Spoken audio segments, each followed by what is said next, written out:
Bismillahirrahmanirrahim. Assalamualaikum warahmatullahi wabarakatuh. Jadi dalam video ini, Abang ingin menerangkan secara ringkas bagaimana kita bukan sangat membaca makalah tetapi kita membelik sesebuah makalah secara ringkas. Right?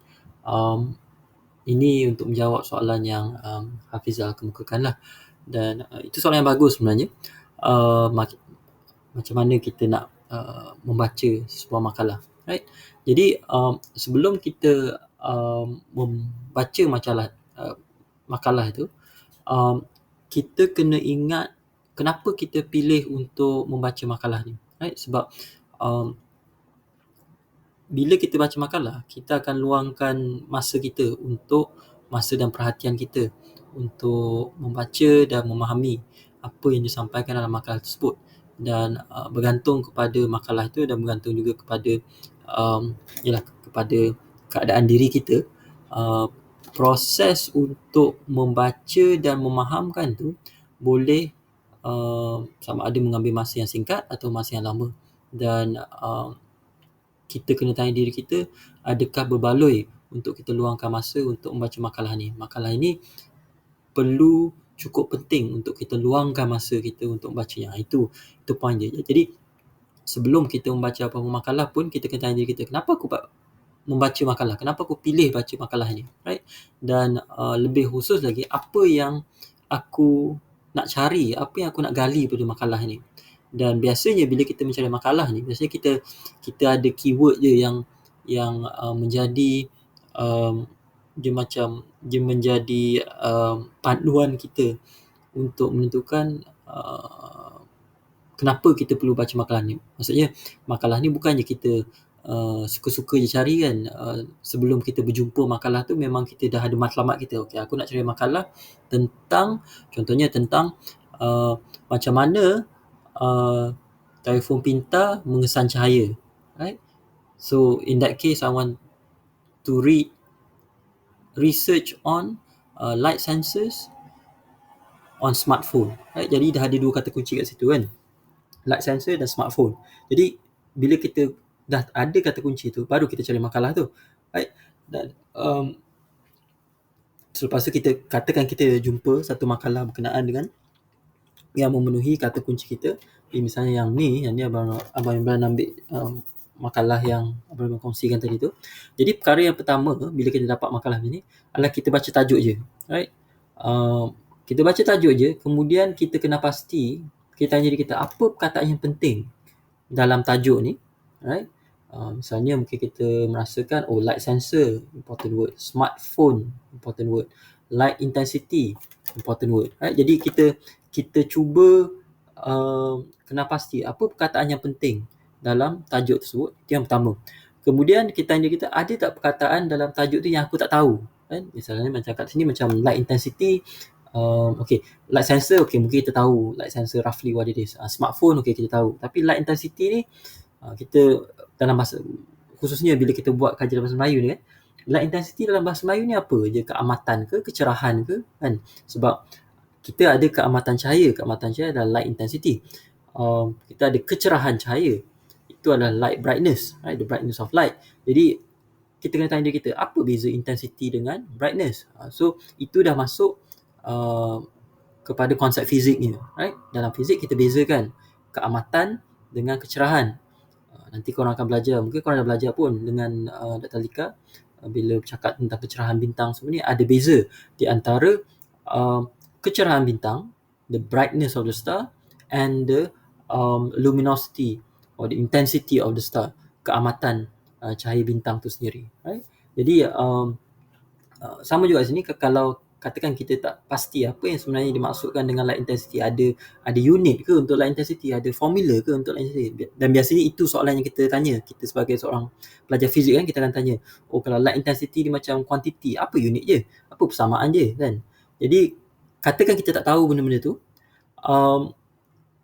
adakah kita perlu terus nak cari rujukan ataupun kita hold on dulu, kita baca bahagian lain dalam makalah ni dan tengok kita boleh faham ke tidak, right? Ataupun ada diterangkan dalam makalah ni atau tidak. Apa yang patut kita buat? biasanya apa yang orang buat adalah kalau benda yang kita nak rujuk tu macam benda yang kita rasa macam contohnya macam light intensity kan, kita sekadar nak tahu takrifan je saja dan kita boleh cari tu di Wikipedia dan kita baca satu satu artikel ataupun satu entry dan kita faham benda tu. Dan kalau macam tu kita boleh rujuk teruslah. Tapi kalau contohnya kalau light intensity kita nak pergi buka buku pasal optik, nak cari dalam kamus, nak cari ensiklopedia, itu mungkin akan mengambil masa yang lama lah untuk kita buat rujukan tu. Jadi kalau lah case macam tu, lebih baik kita hold on dulu, kita catatkan di mana-mana, okey aku kena uh, cari apa maksud light intensity.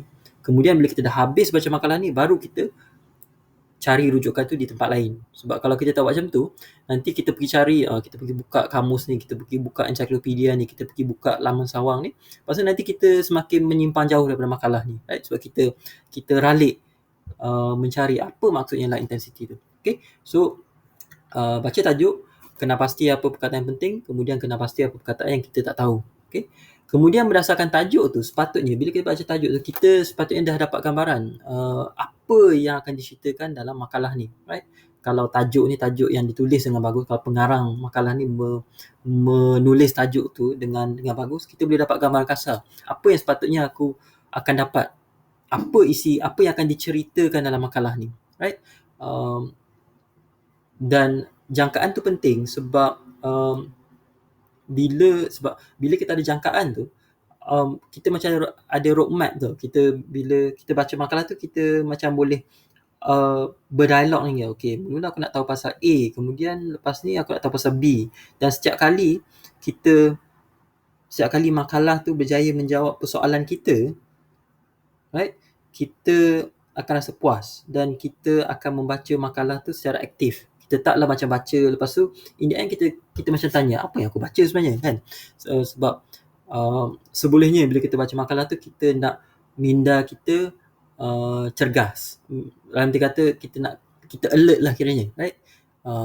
Kita nak supaya kita dapat tangkap apa isi penting dalam makalah ni. Okay, jadi lepas kita baca tajuk tu, kita cuba jangkakan apa yang aku akan dapat, apa isi-isi penting makalah ni, right? Kemudian baru kita baca abstrak, right? Abstrak ni biasanya apa yang penting dalam abstrak ni, kita nak cari dalam abstrak ni penerangan tentang apa yang dia orang buat, right? Apa bendanya dia orang buat dalam kajian ni. Kemudian yang kedua, macam mana dia orang buat kajian ni. Dan ketiga, apa yang mereka dapat daripada kajian ni. So 3 benda yang kita nak cari dalam abstrak, right? Jadi contohnya benda yang pertama, kita nak tahu apa yang mereka buat dalam kajian ni. So itu yang ini. This study was aimed to analyze intensity of dynamic train light that move constantly on linear track using a smartphone light sensor, right? Ini yang diorang nak. Ini yang mereka kata mereka buat dalam kajian ni, right? Untuk menganalisis keamatan satu train light ni maksudnya rantaian lampu-lampu yang bergerak secara seragam di atas satu track menggunakan sensor cahaya pada smartphone, right? Jadi bila bayangkan ada lampu, ada macam lampu raya tu lah, lampu raya yang kelip-kelip tu, kemudian digerakkan, diseret di atas rantai. Kemudian kita nak tengok sejauh mana penderia ataupun sensor cahaya pada phone kita tu boleh merakamkan dan menganalisis perubahan kecerahan cahaya yang dihasilkan oleh lampu-lampu tersebut, right? So itu yang diorang nak tu. Rangkanya itu gambaran yang diorang dapat lah. Okay, so itu yang diorang buat, itu yang diorang nak buat. Macam mana diorang buat ni? So bahagian macam mana ni kita nak cari. Kalau dalam fizik biasanya kita nak cari apa radas yang diorang guna dan apa kaedah yang diorang guna, right? Alat apa diorang guna dan macam mana diorang guna alat tu. So diorang guna light sensor application, diorang guna dalam app ni, Physics Toolbox Suite. Kemudian experimental equipment, diorang guna linear track, dynamic train, flashlight and lamp. Okay. So dan kemudian light sensor ni, kemudian keamatan cahaya tu diukur menggunakan telefon pintar ni. Kemudian output dia, hasil dia dalam unit keamatan melawan masa, right? Jadi ini kaedah je lah macam mana dia buat benda tu. Kemudian akhir sekali, apa yang diorang dapat, right? Diorang nak menganalisis macam mana keamatan cahaya itu berubah, right? Jadi the experimental results show that the light intensity at 3 volts with a distance of 5, 10, 15 centimeters are 100, 250 and 300 candela respectively. Jadi ini adalah hasil yang mereka dapat, right? Bila lampu tu lampu tu bila beza upaya, bila voltan lampu tu 3 volt dan diletakkan pada jarak 5 cm, sensor cahaya tu mengukur keamatan sebanyak 100 candela. Bila lampu tu 10 cm, dia jauh sikit, dapat 250 candela. Bila 15 cm, dia jauh lagi, dapat 300 candela, right? Kemudian yang ini pula, bila dia naikkan voltan untuk lampu tu daripada 3 volt ke 4.5 volt, kemudian diulang balik pada 5, 10 dan 20 cm, kita boleh nampak yang keamatan cahaya yang diukur tu pun meningkat juga, right? Jadi itu je lah 3 perkara utama yang penting dalam abstrak ni. Apa yang mereka buat, macam mana diorang buat benda tu, dan apa hasil diorang, right? Kemudian bila kita dah habis baca abstrak ni, dan ini apa yang Abang Amirullah ajar, ini pun abang belajar daripada dia. Kita baca balik tajuk tu. Adakah dan bila kali kedua kita baca tajuk tu selepas kita baca abstrak ni, adakah kita lebih faham tajuk tu ataupun tidak, right?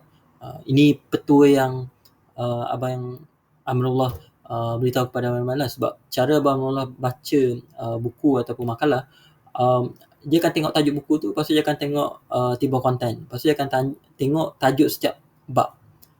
Kemudian dia tengok tajuk setiap bab, lepas tu dia akan baca bab tu. Bila dah habis baca bab tu, dia akan tengok balik tajuk bab tu dan tengok. Dan dia akan tanya dia, aku faham ke tidak kenapa pengarang tu bagi tajuk ini untuk bab ini.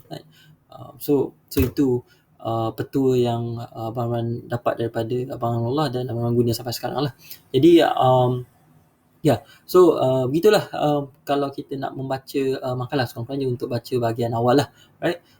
Baca ni sekadar, ni kira macam first round lah kita nak baca makalah ni. Kalau kita rasa kita masih tanya-tanya, kenapa bila jarak tu semakin meningkat, dia punya keamatan dia makin lagi tinggi, kan? Dia macam pelik, kan? Sepatutnya kalau kita bayangkan lampu lagi jauh dan sepatutnya keamatan yang diukur tu lagi rendah lah, kan? So kalau kita ada soalan macam tu, barulah kita tengok apa method je, apa data je, right? Dalam kes ni kita tengok data je lah. Kemudian kalau kita tak faham macam mana dapat data je, baru kita tengok method je, right? Jadi untuk membaca bahagian badan makalah ni, mungkin Abang Luman akan terangkan dalam video browsingan. Tapi untuk video ni Abang nak terangkan macam mana nak membaca tajuk dan juga abstrak. Okay? Jadi Abang harap ini membantu. Selamat membaca. Sekian, terima kasih.